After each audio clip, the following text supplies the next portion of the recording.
Kuzu, qovurma, noxud ilə. Ağciyərə, böyüyə, qarınca faydalı olan bu sizi gümrah edən gözəl yemək. Hazırlamışam, izləməyə davam edək. Buz ətimizi əlavə edirik. Buzunu əlavə edirik. Sağ kökünü əlavə edirik. Qarışdırırıq. Ət öz suyunu buraxır. Gördüyünüz kimi üstət əlavə olundu. Və soğanımızı əlavə edirik. Balı, qarı, biber.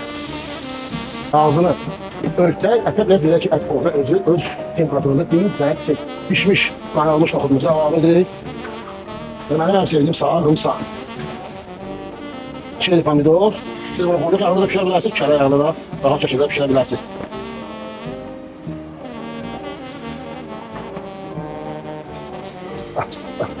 Yoxlayın, bu sağlam gözəl qidadan, baxın görün. Necə gözəl, Azərbaycan milli mətbəxinə aid olan kuzu, tərəvəzi qovurma, noxud ilə sizlər üçün küyüt, çox gözəl həzmə. Belə.